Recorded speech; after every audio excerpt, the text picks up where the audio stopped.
You're a SaaS founder, you've built something solid, but growth still feels harder than it should. Most SaaS companies don't fail because of bad tech. They fail because they've never become a must-have to the right customer. This podcast is here to change that. I'm Ton Dobbe, and this is the Remarkable SaaS Podcast. Every week I talk to founders in the trenches, facing friction, making bold moves, and building companies that last. We dig into real choices around focus, positioning, customer pool, team alignment, the things that separate forgettable software from the ones that people can't live without. No hype, no hacks. Just honest conversations to help you build something that people would miss if it was gone. If your SaaS should be indispensable but isn't yet, this is your podcast. Let's get into it.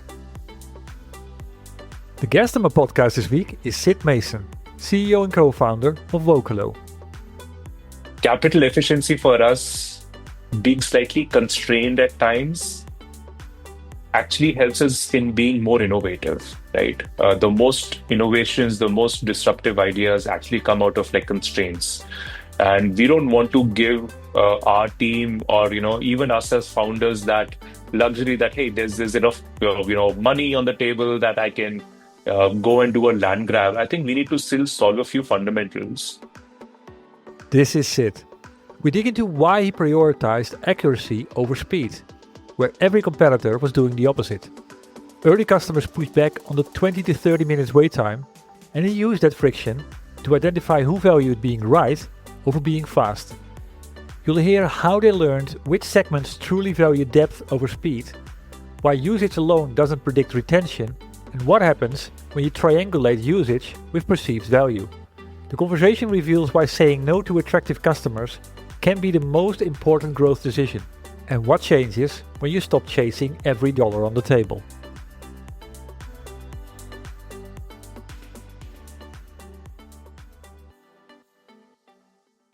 Well, hi Sid. Thank you for making the time available today and being the guest on the podcast.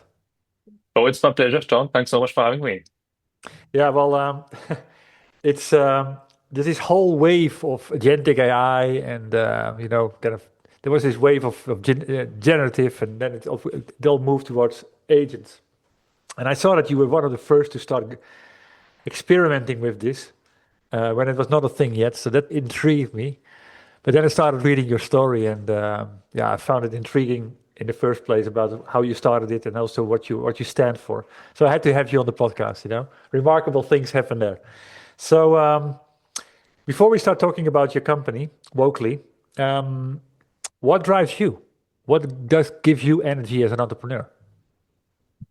Yeah, that's an interesting question, right? I didn't choose entrepreneurship like that. I had to do it. It happened very organically. But what really drives me is, making some change, transformative change that can impact a lot of people. And you could do that professionally in your job. You can do that as an entrepreneur. As an entrepreneur, of course, it gives you that ability to do it at a different scale and just reimagine things. But I think just transforming lives and a lot of them having that scaled impact is something that drives me. And it's always a journey, right? Because that scale might be very relative from where you are working in which domain. But I think as long as that journey translates into a meaningful change for your stakeholders, for your customers, for your employees, I think that's something that drives me. Yeah, exactly. You couldn't have said it better. This is what it's really all about. And I like also the way you talk about it because you take it from the customer perspective. To help create impact for them that is, from something where they are to something where it's a better place. So that makes the nice bridge to your company, which you started in 2022, I saw, together with your co-founder. What is the big idea behind this company? Like, what was the problem that you saw or experienced where you thought, hey, something needs to change here? Yeah, sure. So in terms of my background I started my career as a management consultant. And most of my life as a consultant, I did a lot of private equity, due diligence, growth strategies, building those PowerPoint decks, doing a lot of research at any given point in time, having 20, 30 tabs open of different websites, subscriptions out there, just to do solid research for many of our consulting projects, right? Very time consuming. Uh, a lot of grunt work involved, very intellectually, stimulating at the same time. Sometimes you also get tired reading through those hundreds of articles. But I think in all of those consulting projects, which are time bound, it could be 4 week to 2 to 3 months, depending on the type of project. Mhm. You always leave that project with I mean, at least for me, it was like I'm always leaving some insights on the table. You could always do some more analysis. With a small team size, you cannot read through all the data that's out there. So you always felt like, hey, I could do more. True. So a lot of that grunt work, a lot of those midnight hours pulling, creating those PowerPoint decks, to always having that lingering feeling of that, hey, I could have done more in terms of, doing some additional analysis. That's really the problem that I faced, but several other consultants, researchers, analysts do in the financial services space. And that's really the reason why we started Wokelo, right? Like as I said earlier, I never thought of, being an entrepreneur, but, while I was trying to upskill myself, I had my first degree as an engineer, then an MBA, the cliched way of, kind of learning. And I grew up in India. But when I came to the States and did a lot of consulting, I realized that a lot of my aspirations were on the product technical side of things. And that's why I thought I'll do my second master's in AI. Was fortunate that this is really the time when generative AI was just getting started. So I got my hands on, GPT-1, 2 beta versions back in the day. And it became very evident just looking at those very initial raw versions that this is going to be a transformative tech. Uh, Once in a generation for sure. Directionally, it had the right kind of indicators, and Yeah. built out a prototype and thought that, hey, this could really change the way a lot of the desk research, heavy unstructured data analysis is done. And it could really not just change consulting, but larger professional services. And we're seeing those impacts not just in finance, in consulting, but even legal and in so much more. So I think that's really where the idea came from, and genuine problem that we both co-founders faced ourselves. Makes total sense. And gosh, what has changed since that time frame? Yeah. We're talking about it like a time frame of 3 years, and it almost feels Yeah, like a decade. it Um, does. that's probably also, yeah, what makes it so hard to create something that creates a moat, right? So going back to that point, you started like you say, did an extra MBA in AI, and started working with some beta versions of things, and you started building your prototypes. Um, what has been an early decision that appeared to be really important for where you are today? Yeah, I think when we started building out Wokelo, this is almost a year before ChatGPT even came out, right? There was no concept as RAG. There was no concept as agents. We had seen some earlier versions of, what people call as wrappers. I don't like to use that term because, wrapper can be valuable, although we, of course, are a full stack platform in that sense, and I'll come to that in a bit. But what we saw was many of the tools taking a approach where it's a very question and answer based interface, just like ChatGPT is today. You ask a question, you get responses, you can ask some follow-ups. And we thought it was good for a lot of your horizontal use cases, maybe for writing an email or writing a blog or copywriting. But when it comes to more high accuracy, fidelity use cases, especially for financial services, we thought that is probably not the right approach uh, to get instant answers, right? Because if you want to get instant answers, you're relying on the underlying knowledge base of these large language models, Yeah. which is unfortunately trained on some great data, but also a lot of like junk data, right? So that's why you come across these hallucinations and problems like True. that. So True. we thought many of our customers want instant gratification, they want instant answers, but we took a very contrarian approach. We said that, hey, you know what? Wokelo is going to be a workflow automation tool. It's not going to be an instant question answer engine. What that meant was anytime you want to get some analysis or a report out of Wokelo, it takes about 20 to 30 minutes, and that's a long time. People are used to getting immediate responses on a chat GPT, right? And we stuck to that approach. And we got a lot of like negative feedback from our customers that, hey, why is this taking so long? Uh, we've stuck to that. Well, it usually took 3 days or more. Yeah, it took 3 days. I mean, I used to take weeks to do that same amount of work. You're not lifting your own fingers. AI or the machine is kind of doing that job in like 30 minutes, rather than doing it like an instant answer. And I tell my clients, and some of them have become changed, become believers that good things in life take some time. And honestly, 20-30 minutes is not a lot, but those 20-30 minutes give us a lot of avenues for improving that accuracy, having those fact checks in place, ensuring that the best sources are being prioritized. We do everything real time, not using any stale data. So, because it's a live agent, it gives you that level of fidelity that we Yeah. expect in this space.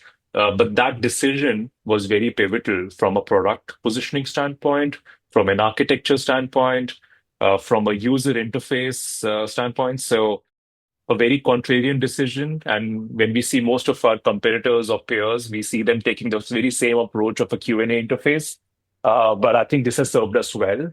And I think that has been one of the most pivotal, may seem tactical decision, but it's a very strategic decision for us, which seemed contrary. I love that because everybody, when you do the expected and you just follow that, yeah, that desire to have things in 30 seconds, um, yeah, you take these inaccuracies for granted almost.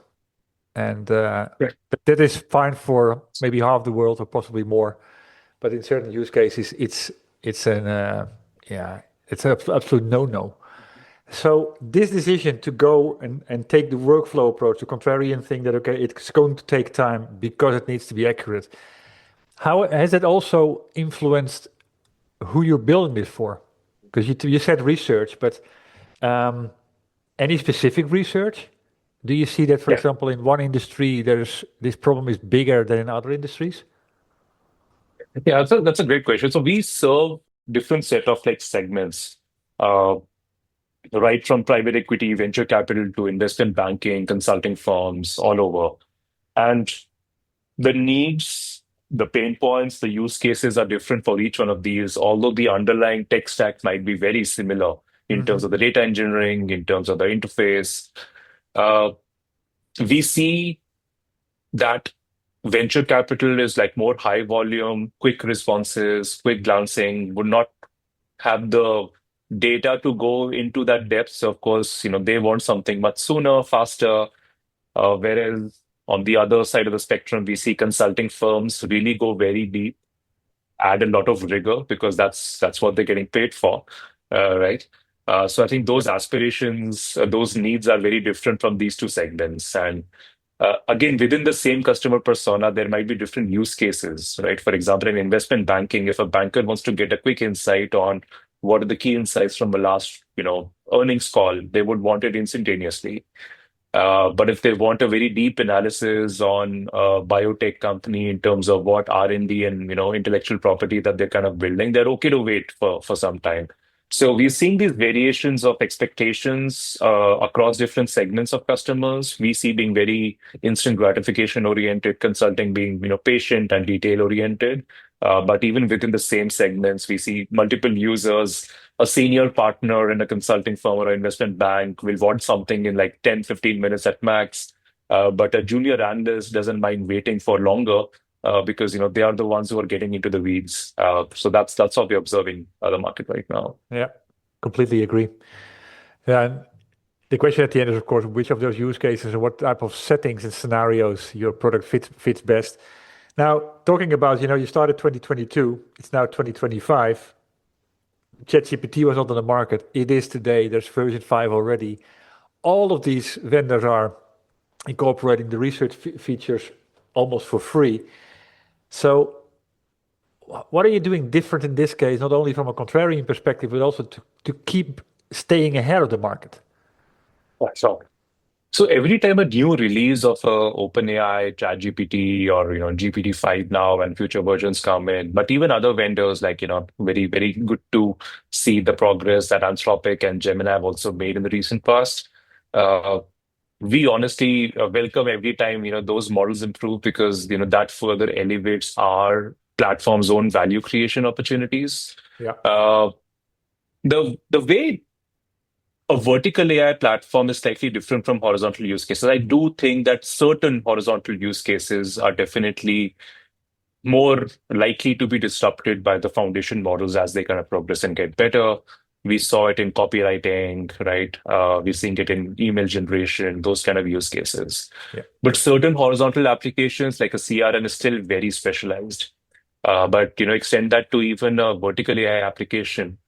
We feel that wherever there is a high degree of domain expertise involved, that's where your underlying horizontal True. models can just be very generic, be it legal, be it healthcare, be it financial services. So that's at a design philosophy level where we strongly believe that domain uh, results in a lot of specialization, which cannot be done with that degree of fidelity in a horizontal foundation model. Yeah, true. But if you look at it in terms of what we are doing is we basically have the liberty to have a different user experience or a interaction design for every different workflow, right? Mhm. A generic horizontal platform, you can still ask questions, get responses back, and fine tune them. But some of our workflows are very grid view oriented, right? I want to see a list of companies. I want to see XYZ columns in it. I want the ability to select all or select some of them and generate a report for multiple. Those interactions and that luxury is not something a foundation model can provide, but they are True. very important from an end user perspective. Exactly. Extending that analogy to another use cases. Let's say we want to have plugins in Word and PowerPoint, or I want to have exports in PowerPoint, a slide creation, just like a McKinsey or a Bain consultant would do. Can we get that same level of fidelity into a platform? So not only are we pulling in our own proprietary data that we source ourselves, we also license data from third parties, the likes of S&Ps, CapIQ, Crunchbase, PitchBooks of the world. But beyond just the data, there is a lot of those use cases that have to be blended in. Yeah. Now, way we are different is because we have to ensure there are enough guardrails. There is zero hallucination incidents. So, there's a massive amount of data engineering. Our average deep research report has about 6,500 prompts pre-configured. Generic deep research from an OpenAI might just have 20, 30 odd sub prompts, if you may. So the density, the fidelity, the accuracy, the white glove support that we provide, the integrations that we provide, all add together in terms of a very different user experience and an outcome which is far more differentiated, right? And that's why when the underlying models get better, we're able to do even better job. But those end workflows are very different of how they might look for a horizontal tool out there. Yeah. Strong point. Yeah, I mean, it proves again that the moment you go, you might have a horizontal use case that everybody that needs to do research can use. The moment you go vertical, that's where you, like you say, that's where you can be differentiated. And that's where you can That's right. solve a particular high value and a critical problem for a company in a much better way, and you become the only choice. Because likely you have competitors, but there are Yeah, situations where you are the only one. Um, that's right. That's right. And just to clarify, right? Like when we say we're a vertical AI platform, there is still a world where there might be certain segments of our users who can still use the horizontal tools and be happy with it. Let's say I'm a solo GP in a venture capital fund. I get 50, 60% of the output quality of Wokelo using an OpenAI deep research, but I need to pay much lesser. I'm happy with that. That's perfectly fine. But then there are those institutional firms, those larger enterprises or mid-market firms as well, for whom that additional quality jump, that additional accuracy, that additional insight really moves the needle for them, and they're willing to pay. So, that's another kind of lens to keep in mind of, which segment are you appealing for? it's like I'm an open book on that. It's for me, it's always okay. Create a product that whereby you become the only choice for a customer, and yeah, where people happily pay a premium. Because when you do something like that, that is not a race to the bottom anymore. There's place for everybody, but it requires Yeah. also to be able to say, hey, okay, some parts of the markets are not for me. That's fine. That's been a journey for us. And, I totally resonate with the thought, right? You can't make things for everyone. As a startup, this is my first startup as such, right? So a lot of learnings over there. We Yeah, tried to be everything for everyone initially. Like whoever is going to buy it, like, yeah, let's just sell, dollars on the table. Who doesn't want true. that? But I think we had that realization, Ton, to your point, that you can't build it for everyone. And that's why we had to take a few hard decisions that there are a few segments that we want to deprioritize where even if the customers might be initially buying it, but we're not the right platform for them. We can't go very deep.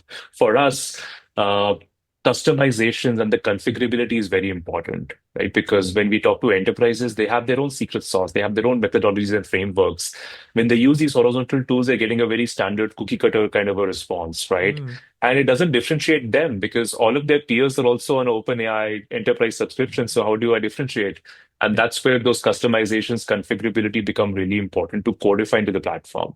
And we can't do that for everyone out there. So we had to take a few hard decisions that, for smaller SMBs, we're probably not the right platform. There are other tools at a different price point that serve that Fine. segment much better. Exactly. Yeah, I mean, it goes back to my to trade number one in my book. It's trade one for a reason. Remarkable software companies realize that cannot please everybody, and that's about making those choices. So, what was that Yeah. exact moment where you said, "Okay, hey, enough is enough. Here's the focus. The rest is a no." Yeah. Yeah. So interestingly, we were getting a lot of traction from a couple of these segments because they're more tech savvy, they're more amenable to kind of trying out different technologies, new technologies, quite enamored by it. It's easy to reach them through using digital, kind of channels. So getting those customers was not the biggest problem. However, what we realized is once we onboarded them, the level of aspirations, the changes, the requests that they would have would be probably more demanding than even an enterprise customer, which is fair. I mean, to all credit to them, and we loved working with them. And I think initially, as a company, you also want to work with certain players who may not give you a lot of dollars in terms of the upside, but at least the learnings that they give you is like really helpful. Sure. So we definitely waited and were patient, but at the same time, we realized that as the large language models keep on getting better and the price points keep coming down, there will be a point at which for them to pay a premium for our platform will not be justified. But even if they do, the level of effort that we need to provide in terms of supporting them will not be sustainable for our own business. Yeah. And that really was a tipping point for us to take that hard decision that, whether this is a segment worth, kind of doubling down on. So I think it was a more of a pragmatic business decision in considering how the market is evolving, what are the different price points, what are their expectations, and sometimes it's all the more contrarian Yeah. because it's easy to attract those customers, but eventually we thought that either we will not be able to service them really well, or we'll compromise on some of the big ticket whale accounts or elephant accounts, if you may. And Sure. I think that's really where we took that call. So I think it was more of a pragmatic business call than anything Of else. course, it always is. And you have to learn that the hard way. And everybody always thinks, okay, but we are niche down enough, and you're not. Yeah, The fact that you say, okay, I'm niche down on banks. Well, not every bank is going to be the same bank. And one exactly. bank has the exact perfect use case, and the other banks have generic use cases. So typically I always talk about, we're not typically in the enterprise software space. We're not competing against feature to feature because that's what people see. You got this feature, you got that feature, and then therefore you likely can help me. But at the end, it's about your approach that you're taking to solve the problem, and where others take the fast approach Yeah. and offer that at a very very low price, at $20 a month. You solve it the other way around, and you charge them tenfold or more per month. Um, some people might think you're expensive, and other people think because you solve my problem so well, this is actually cheap. That's the choice to make. Good. That's right. Um, Let me see. So many things to ask here. Yeah, what I read is that you currently, of course, you focus on the enterprise. You also focus on private markets where the data is actually scarce rather than always available. Um, how many customers do you currently have? 50, 60? We have close to 50 now. Yeah, exactly. That's what I started to calculate for myself.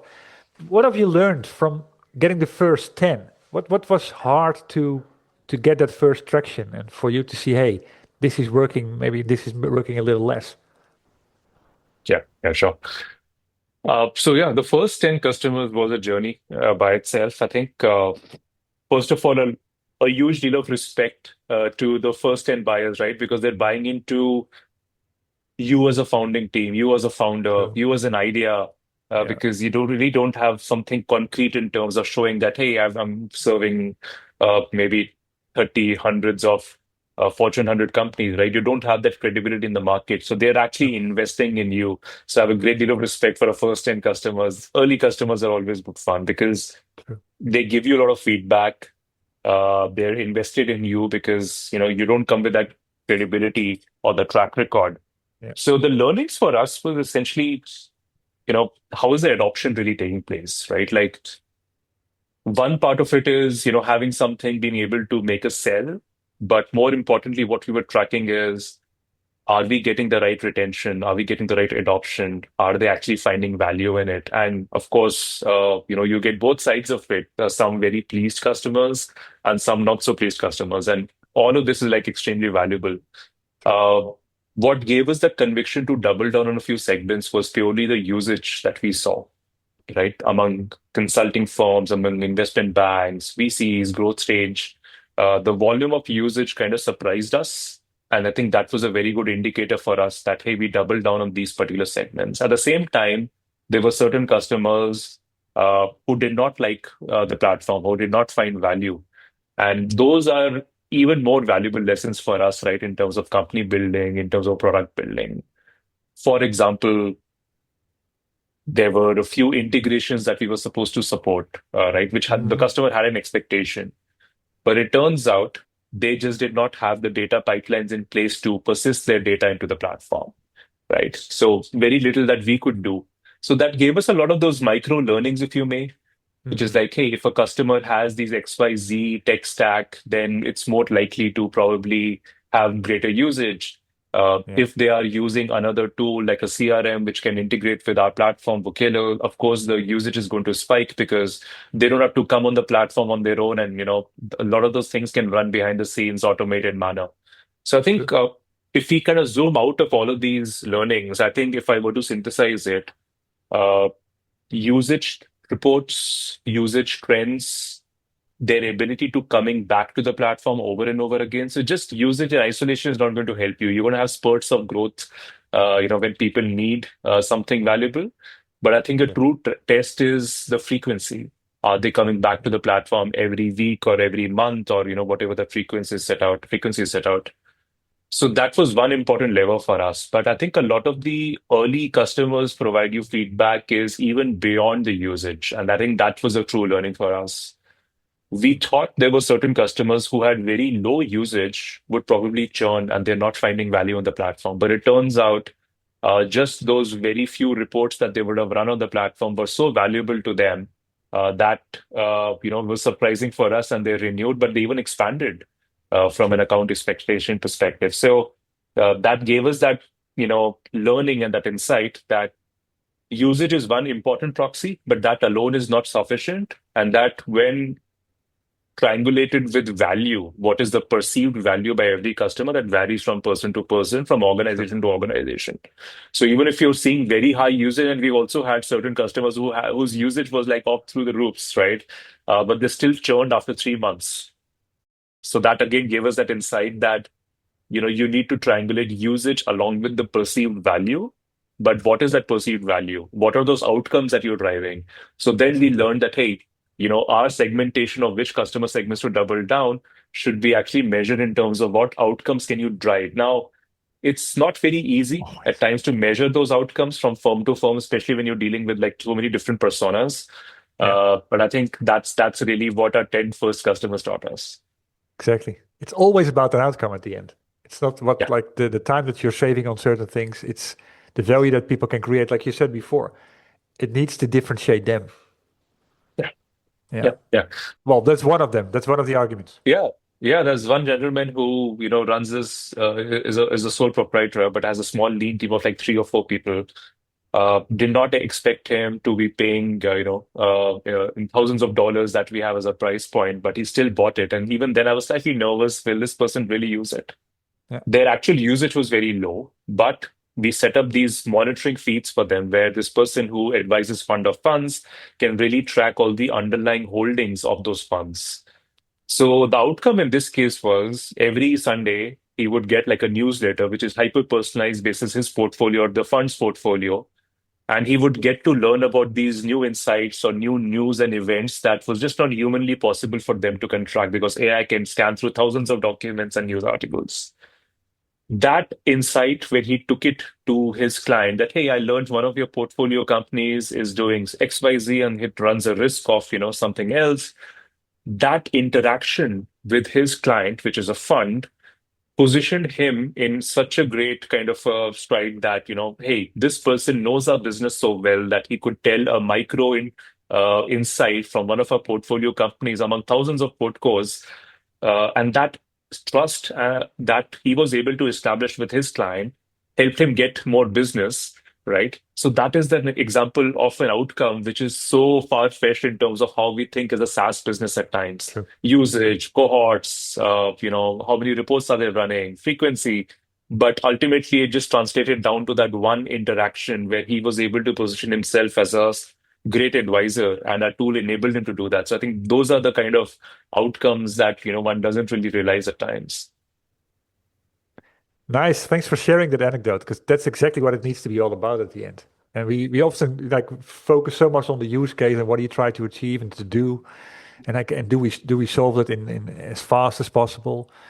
But it's the fast is not important. It's the quality of it, and does that help that person or that organization to create new levels of expectations in the market that others cannot follow, which is where it all comes down.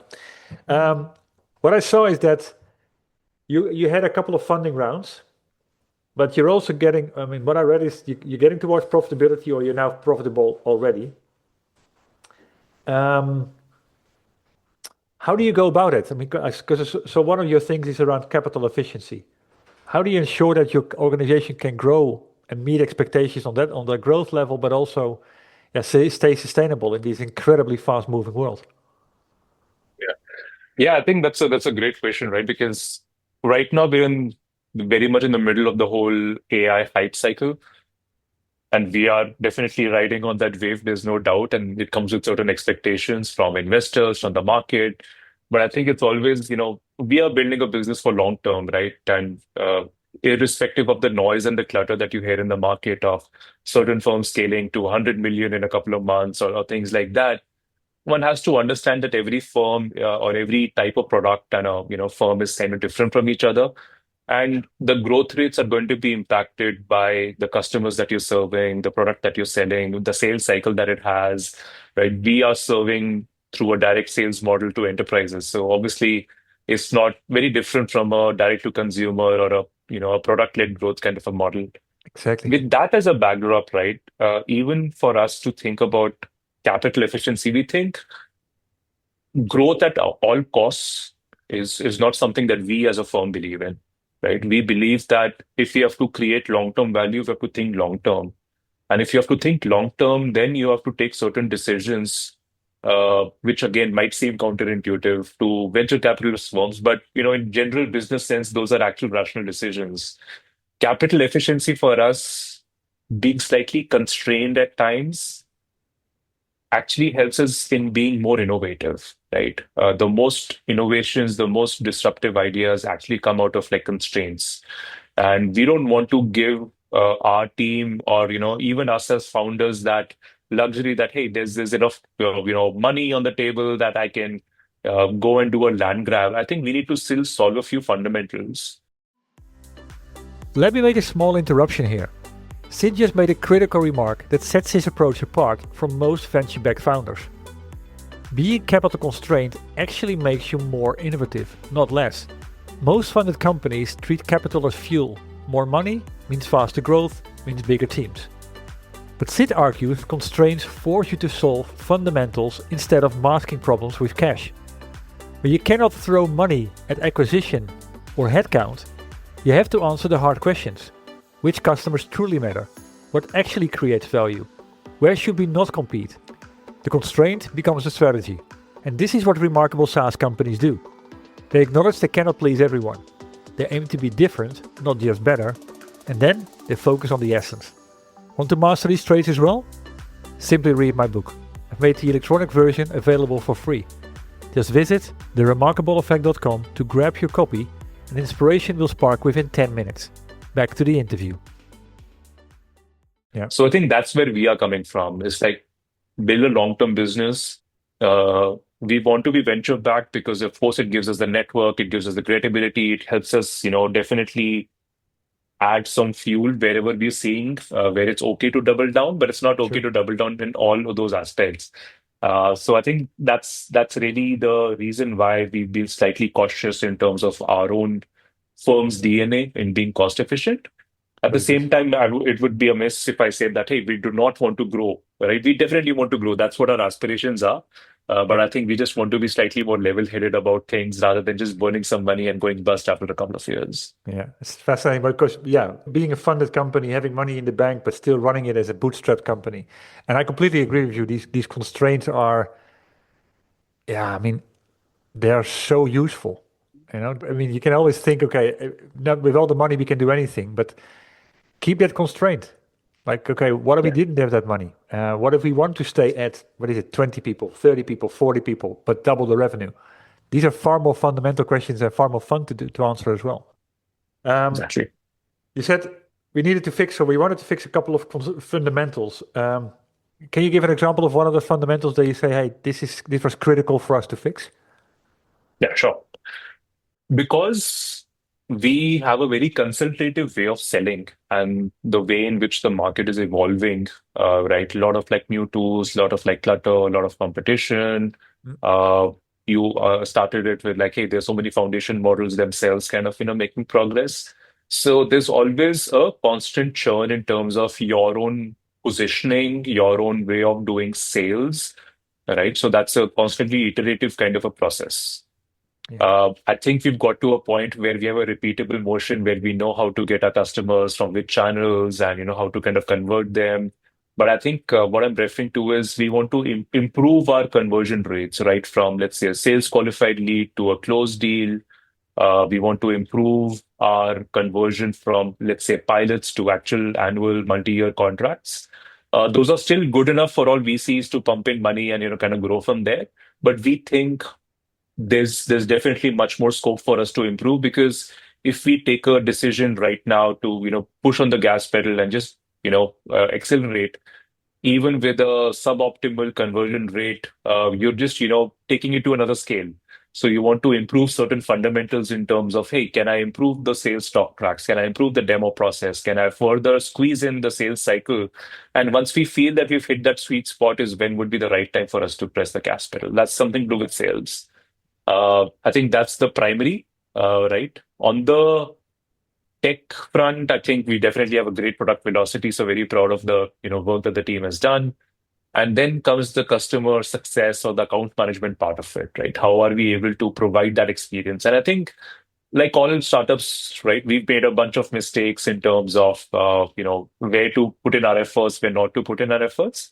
And I think now we feel comfortable that we've learned those lessons, we've plugged in all those gaps, and from a renewal, expansion, cross-sell, upsell perspective, we have a much better hold on things. So we feel yeah, confident that now I know that, hey, these are the teams or these are the skills or these are the roles that we need to scale for. Because yeah, otherwise, what you're doing is, you've reached, let's say, $1 million or $5 million or whatever the threshold for that funding is, but you haven't solved the problem for what is the skill gap, right? Which particular skill that do I need to get to?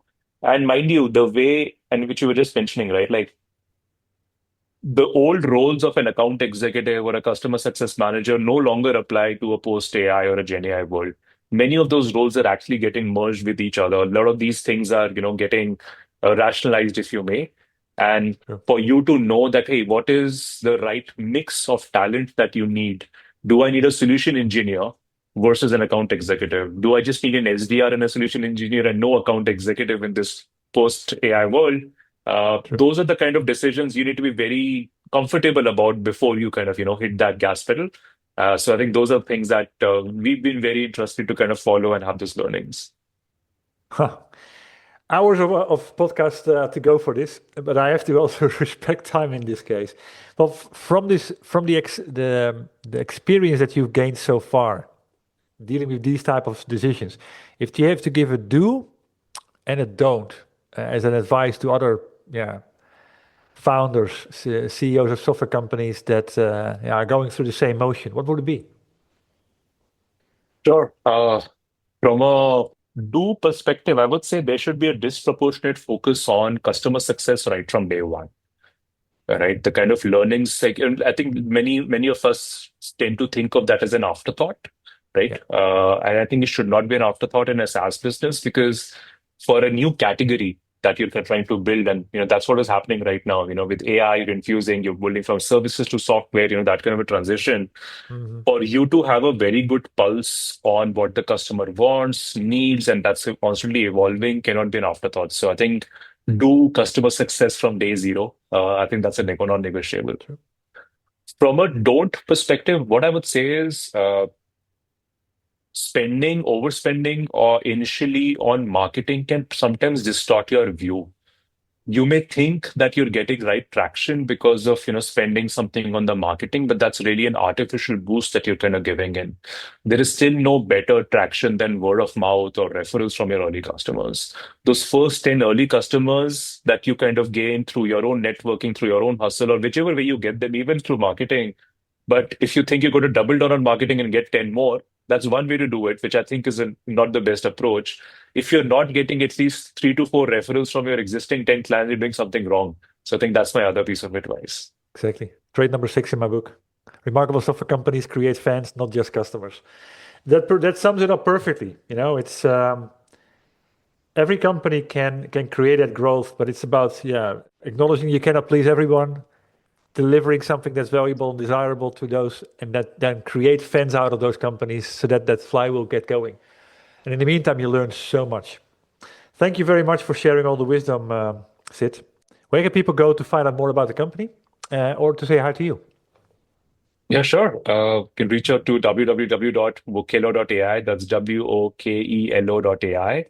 And you can also personally reach out to me. I'm Sid, SID at Wokelo.ai, in case you're interested in trying out the platform. And yeah, we're an AI agentic platform for investment research. We help consulting firms, investment banks, investors to accelerate their workflows, but also unlock unique, differentiated insights that help them generate alpha. But no, it was a pleasure, Ton, for being here. Thanks so much for having me. And my wisdom is still just a couple of years, not as much as yours. And the kind of wisdom that is synthesized, articulated in your book, I think is going to be valuable to not just founders like me, but even some upcoming founders. So I would strongly recommend. But Okay, again, thank you. so appreciate you having me. Thank you. I wasn't expecting a plug from your end, but always appreciate it. Let's keep in contact for the next coming years. Very eager to see what's going to happen next. Thanks, Ton. Have a good one.